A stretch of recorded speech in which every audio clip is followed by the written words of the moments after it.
every time we do these videos, there's always something in the way, or there's always some type of, like, distraction. Now, when we made this video before, UMG, for some reason, got involved because I had an audio, I guess, of Dame Dash or whatever and Lyor Cohen. So UMG decided to take it down. And I said, okay. And that's why people wonder, like, man, what happened to the video? I said, well, the powers that be didn't want me to do it. This is like a month ago. So I trashed the video completely because I couldn't just do the edit out the voice and then take it back and then they found something else they don't want.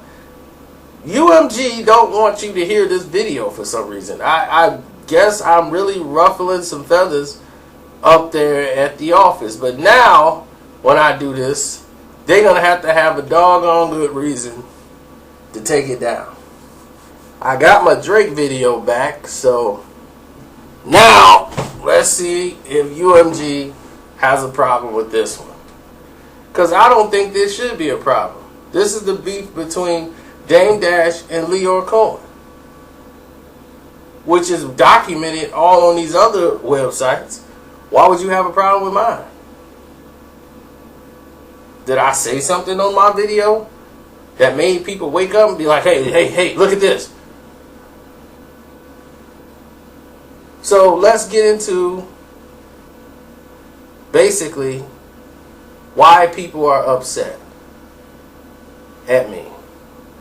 Now, when Dame Dash decided that they were going to do Rockefeller Records, they were starting out and they was doing it on their own. They just didn't have the muscle, the distribution. They made some noise on their own independently without Def Jam being involved. They signed $1 million deal with Def Jam so where they would take the label on and have Jay signed as an artist, which was not the case. They turned down the deal. The deal was restructured where Jay-Z would remain Rockefeller with partners with Def Jam and Polygram. Can't forget that.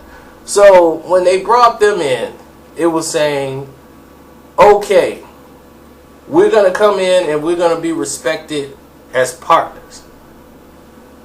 And that's the way we're going to work. Like with Faces, with Arista, and like Bad Boy, and whoever they with. Everybody's going to be partners. We want that same deal that everyone else got.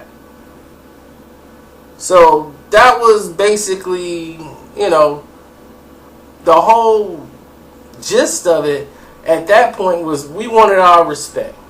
So Def Jam said, okay, fine. They do this new Def Jam music group. Once the music group got formed, everything started going to hell. Because now Universal is involved with Polygram. And now you got Def Jam just trying to make as much money off everything as possible. And now that Jay-Z has sold 4 million records and he's blowing up, Def Jam is Lyor are putting their claws to Jay. They making sure Jay has the nice everything, and they want to put Jay with the right people. Jay can, when Dame used to talk for Jay used to speak a little bit, but Dame used to be the voice of Rockefeller Records. Dame used to do all the talking. Dame used to make sure these people ain't around Jay. These vultures that's coming in and trying to talk to him. Dame was the one that was checking them. Hey, who you? No. You want to interview? You want to talk to my artist? You got to talk to me.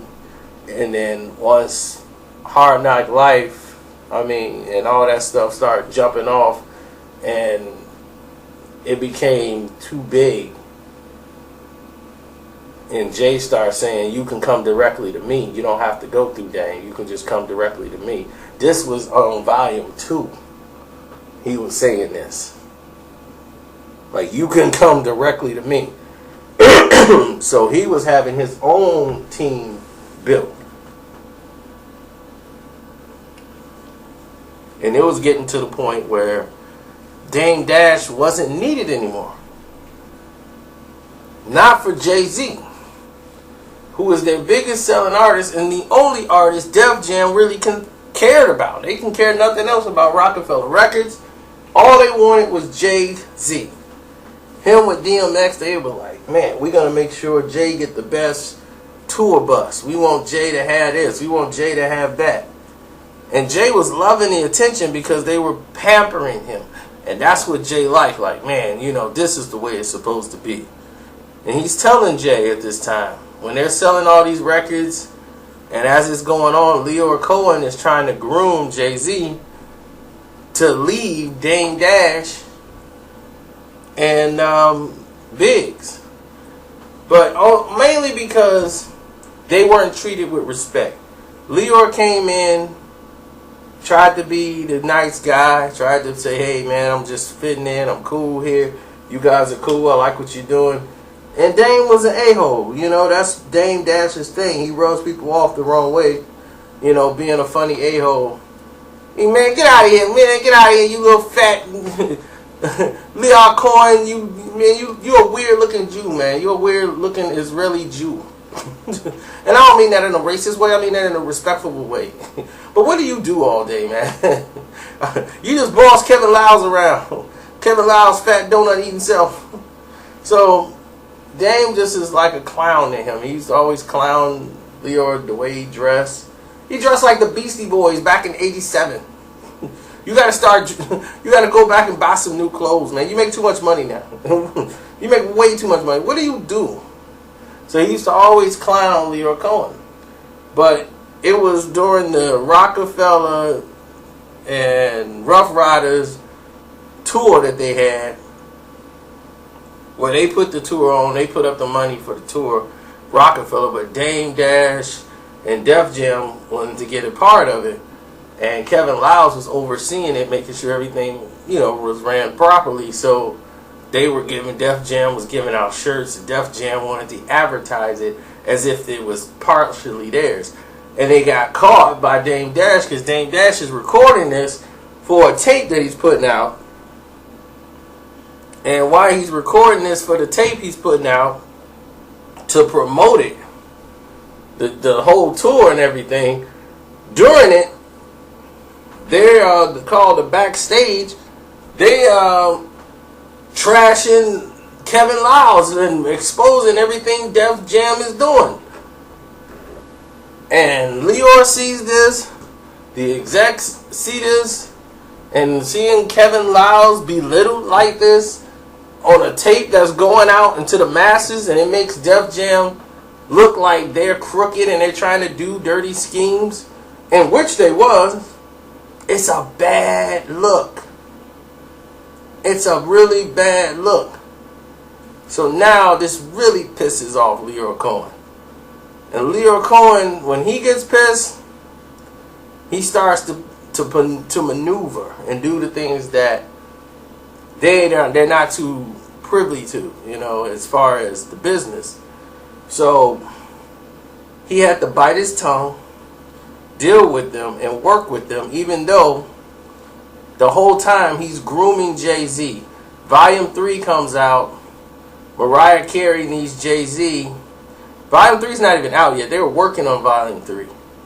They got Dame Dash in the loop that Jay is going to be coming to do. Nah, Jay's not doing that.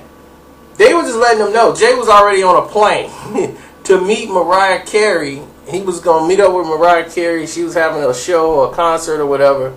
Dame didn't know anything about it. And he was like, I brought Mariah on. I'm the one that was really behind a lot of that with ODB and all that stuff. That was us. We put Mariah down with us. You know, so he was like, we the ones that's rocking with her. So he didn't even know Mariah Carey was having a show. Jay was there. So Jay had recording time at the studio, so he had to leave. Mariah Carey was like, no, you can't leave. He was like, man, this is taking too long. This wasn't supposed to be that long. I was supposed to come here, do the song, and then we out. But now I got to go. I can't do it. I gotta go. So she was begging him to stay. He's like, I can't. My album comes first. So he jumped out to go do the album. Her assistant almost jumped in front of the car and got hit. But Jay was like, I need to hire her. But anyway, Dame's ticked because he knew nothing about this. All this was going down, and he was like, whoa, nobody told me nothing. They was like, they got Jay recording in where? Cali? So, Dame felt a certain way. That Jay wasn't communicating with him the way he should have. So they had a little falling out, then they had a heart-to-heart, and they were back, on point, looking at the main prize. And that's why they kept putting out albums, because they knew the big payoff's going to come on the re-up. When they re-up with Def Jam and the music group or whatever, they got to come with the big dollars, like multi-millionaires. Like, they had to come with the big dough for the label. And after the Blueprint, that was it. Blueprint was the end of that contract, and it was time to re-up. And during the re-up process, Jay had told Dame and Biggs, like, Lyor tried to cut y'all out. He asked me, to cut y'all out, the deal. And he was going to get Rockefeller to meet. And they was going to buy y'all out. But Jay chose not to do that. Jay's like, nah, I can't do that. We came up together. I can't cross him. I owe him too much. And he was like, Jay, Dame is going to be the reason you go down. And when Jay told Dame that, he made it a personal vendetta against Lyor Cohen. Like, I know what you're trying to do with my company, man. I know what you're trying to do with my artists. You trying to take the label and give it to Jay? You think Jay gonna betray us, man? Huh? No, you gotta run that money now. Now you really gotta run that money. We gonna bounce. We gonna go to Arista. We gonna get a better deal. So y'all better really run that money. So they came up with a multi-millionaire, $1 million deal, and they was all rich beyond their beliefs. They got tens of millions of dollars each. Jay-Z's happy because he's never been this rich before in his life. So now he's really, really confident. So when the Blueprint 2 album comes out, the double CD, and it didn't do the numbers it was supposed to do, now it's like, look, we re-up with you guys, and this isn't, you guys better think of something, because this is not working. And now all the pressure was, they tried to turn it to like, what was you doing, Dame?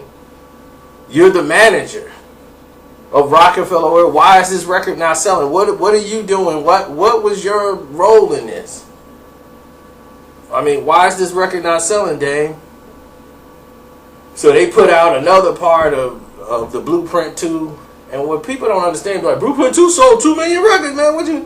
Y'all don't understand how much money was spent into making the records. See, that's what y'all just see records in the store and it's selling. Y'all don't think about how much money was spent to make the record and marketing dollars for that album. So if it's selling 2 million records, they probably needed it to sell 3.5. So if it's at 1.2 and crawling and falling off, they're looking like we're going to be losing about 1.5 million. Or we needed to sell 1.5 million records. So now it's like we got a major problem. So they did some re-release where they took some of the songs that was good off the album and make like one single CD and threw that out. Blueprint 2.1. Like, go get this. It's got less songs. Just buy it. So, and then that wasn't taken off. So it was a major, major meltdown over there at Def Jam. Now this was bringing the question back up again after Jay's now seeing the lack of success he's having. And now the pressure of people turning against him because of what happened with Nas and everything. And people are now, he ain't the it thing no more. Now he's entertaining the thoughts of, yeah, Dame ain't doing nothing. Now Lyor is working on him. And Dame Dash doing this whole thing, that's when he takes the camera in the Def Jam's office, sneaks it in there, and while they trying to have private meetings around Dame Dash, because the communication with Dame Dash after Blueprint 2 failure, it was very minimal with Jay. So Dame just want to be in the mix.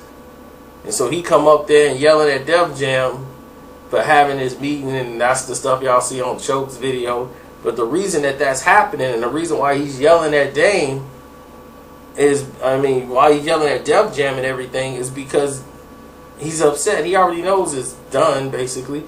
Jay-Z's the one that organized that meeting for them to have it there. He's working with Def Jam. He's not even working with Rockefeller, which is partially the group he's supposed to be working with. This is who he's supposedly signed to. But now he's positioning himself out of Rockefeller. So they told Dame, look, what we're going to do is Jay wants to go. L.A. Reid and all them, they talked to Dame and was like, look, Dame, Jay want to go. We talked to everything else, and he blamed Lyor for the whole thing. Like, man, Lyor done split up the group. But Jay wanted to do it too. And the thing is that Dame was losing control because Jay wanted to leave. And when she act like Dame's ego got in the way too. He started talking about Cam and how he could bring Cam in there and like do the same things, and it was crazy at the time. And he was more upset because Jay betrayed him. He didn't sit down and have a conversation with them as men, as him and Biggs. He went in there and sold them out and worked with them to get the label, worked with them to get Rockaware, where they just paid Dame off. Just paid him off. Like, here you go. Here's the money for Rockaware. Here's the money from your half of the record label. You and Biggs, see y'all checks. Def Jam buying y'all out. And they couldn't fight it. They had the masters to all the songs, all the way up into volume to the what's his name, the one he retired. They had the masters to all of those. So to the Black Album, they had all the masters. So Jay-Z was working. He was like, you know what, y'all can keep the masters to all the songs. I want to be able to buy Reasonable Doubt back. That's my baby, my first one. And Dame was like, forget it. But Biggs was the one was like, man, F him. And that's how it took off from there. But this was a laid out plan by Lyor Cohen to get Jay-Z. And now that he got Jay-Z, he was like, I'm going to make you president of this company because I'm finna leave. So he did all this damage just to leave and go to another company. Warner Brothers and all this stuff where people don't want to know. And I remember Dame Dash saying this in a video. He was like, why don't people look at both sides of the coin when they're doing this? And he's right. Y'all need to look at both sides of the coin. Y'all need to ask about these people and say, what's going on here? And learn about the Joeys that he's talking about. Like what they did to him after the fact. They sabotaged his Rock Nation deal. They wouldn't put his records out. They wouldn't give him the budget he needed. They sabotaged Dame Dash at Def Jam because they wanted him to lose.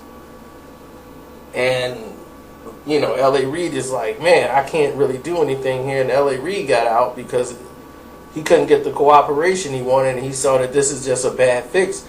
And once he was gone, that was it. And then you start seeing a restructuring happening. You start seeing people like Julie Greenwald. Julie Greenwald comes from a rich family that was already in the music business or whatever. Her family was already well off, and all she used to do is bring coffee to Lyor Cohen. they had a Monica Lewinsky thing going on in there. And that's all they used to talk about in the Def Jam office because she was so close to Lyor. And he was grooming her and all of this stuff. That's all they spoke on when dealing with her. Then, all of a sudden, things started to change. All of a sudden, he leaves the company and goes to another record label. What was that? What did he go to? Atlantic? And then he took Julie with him. And then when he left Atlantic, he left Julie in charge to take his job. And he starts 300. Todd Moskowitz. Do anybody remember that guy? Todd Moskowitz came in to start working at Def Jam. Allegedly, and I want people to know I said the word allegedly. Allegedly, he comes in and starts bringing in all the talent. He is basically the guy you sent out there to party with people and bring the drugs in. Okay? He worked with Chris, Lighty, and all those guys, and Scott at Violator. You know, that was his group. And that's where he went back to after he saw Def Jam folding up.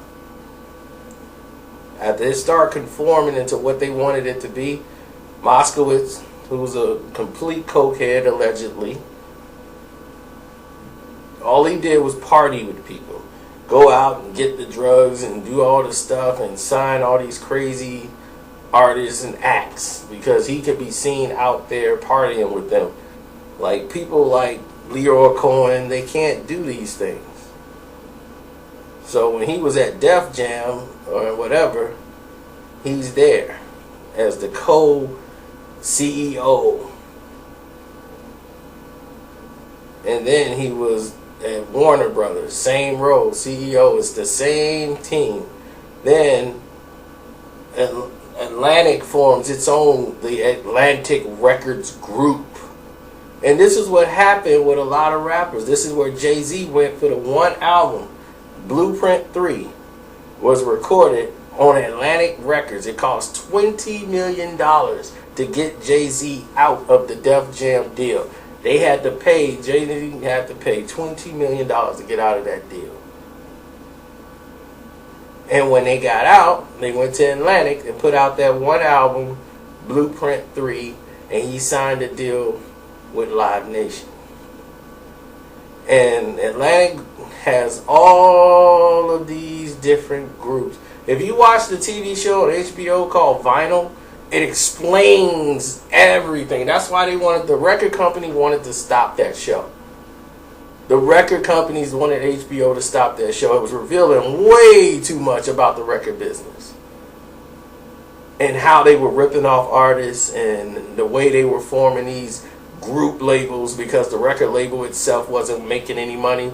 So they wanted to pile all these groups together and buy out all these other smaller record labels like Elektra. They own Big Beat Records, Acco Records, First and 15th Entertainment. They got all of these groups now.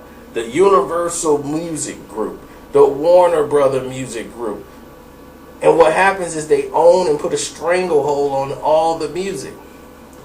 And because of the way rap is now, it's changed into a whole different format.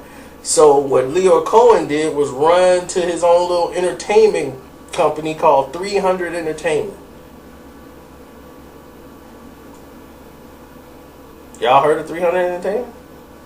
300 Entertainment is the Todd Moskowitz. He's one of the funders of it. He co-funded it. And when he co-funded it with Lyor. Roger Gold, Kevin Liles. All of the same people are in the same group who is distributed by Atlantic. It's an independent record label that is distributed by the person who is president of Atlantic Records, the former intern secretary of Lyor Cohen, Julie Greenwald. She runs the Atlantic Group. So you think they're going to have a problem with getting something done? Lyor put her there. So anything he needs done from Atlantic, he can get done from Atlantic. All he did was train all these people to rip people off and put them in different positions. And then when he needed them to build his own thing, he snatched them back and said, well, come on over here.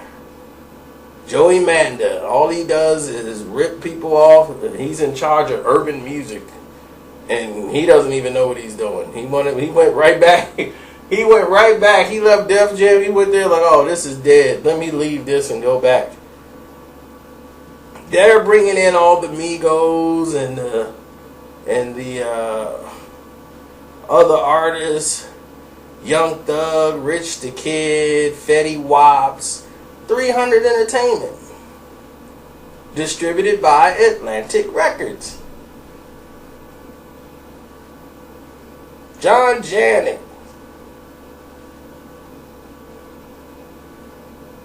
And the biggest monster of them all, Barry Wise.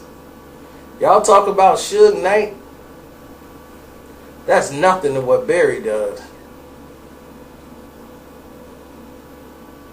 He's a minnow compared to Barry Wise.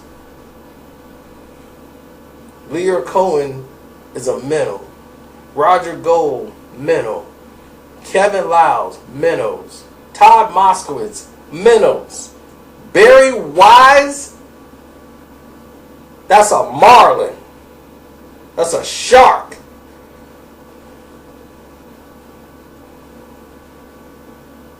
That's a man you don't want to cross in the music business. And that's something you kids will never understand about any of this. Because you don't care. You just want to close your eyes and whatever they say on World Star or whatever. But you don't see nobody interviewing Barry Wise, do you? You don't see anybody say, well, let me go interview Barry Wise. Ask Lyor Cohen about Barry Wise. Ask Kevin Liles to talk about Barry Wise. Ask these people to talk about him or interview with him. And try to get information about even Julie Greenwald. Ask them about them. David was right. Ask them those questions about those people. They're going to tell you screw off. And then that'll be the end of it. Joey Manda, the same thing. They don't care about what you think. They're making money. And then there's the infamous 360 deal that people talk about and don't know what in the world it is. It was, man, the 360 deal is screwing up everybody in hip-hop. Really? How? Ask somebody that the next time they bring up a 360 deal. 360 deals have been around for about 100 years. Do you know what a 360 deal means? What 360 means? What is a 360? That's a full circle. Spin 360 degrees, right? That's an all-around deal. It's a circle deal all the way around. 360. That means everything you're involved in, anything that moves that you're earning on, they're going to get a piece of. Everything coming through. When before you had a record deal, it was based on you had a deal with the record company to give you a small budget for your records. Okay? What you did on your show money or what you did marketing and advertisement and all of that stuff, that was fine. You didn't need, that was your money. That's why people used to do shows and say, hey, I'm making money doing shows. I don't need this type of deal. But what a 360 deal does is it extends past a record contract. It means that you can take loans out for cars, houses, jewelry, everything that you want. You get a big astronomical check for your 360 deal. But here's the catch. Your endorsements, concerts, everything they hook up for you, they get a percentage off all of it. Everything you do, they get a percentage of it. If you get paid to do something over here, they get a cut. You get paid to do this, they get a cut. So you get larger money than you would on a regular record deal. But at the end of the day, they get the bigger piece of the pie. Now you have to ask yourself, is that the type of deal that works for you? Jay-Z signed a 360 deal when he was with Atlantic. During that time when he was signing with Live Nation. Live Nation can do that. See, when you're someone of an artist like Jay-Z, a 360 deal is outstanding. Because basically, once you do your show and do that for a concert, they get a percentage of it. That's fine, because you sign with a company that's going to give you a big check, like $150 million, and then you're going to do a shows and they're going to get the percentage off of it. That's cool. You're already established. But now these artists got to try to do shows to try to pay back some of that massive loan. And they get a percentage off everything they're making. They're like, dude, they're killing me. This 360 deal is killing me, man. It's like, dude, it's a 360 deal. It's all the way around. How hard is it not to know how to do? You work it to your advantage, and then when you don't need it no more, hopefully you can survive it, then you move out of it. It's time to re-up. But they know how the game is now. Everything's about streaming. It's not about records no more. So the record labels got to get their money somehow. So now they've used the 360 deal all the way around for the music now. That's just it. Only deals they really coming with. Because who's to say they're going to have an album? Most of these guys are 2 singles and out. How you going to go on the road with that? How you going to promote that, market that?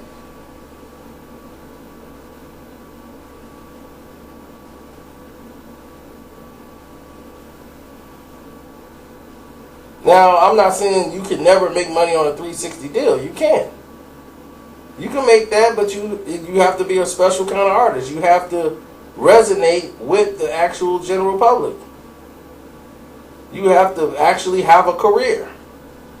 Know how to market yourself, do shows, and be professional. But it's kind of artists they got. When that equity and publishing, most of that stuff's going back to the record company now instead of you, because of the 360 deal. In the end, depends on how your contract and how long it's structured and what you got out of that deal, you're going to be screwed. And that's the gist of it. It's like the lottery. Somebody's got a lotto, but it's most likely going to be 1 or 2 people. It's not going to be the million of you that tried to make it through.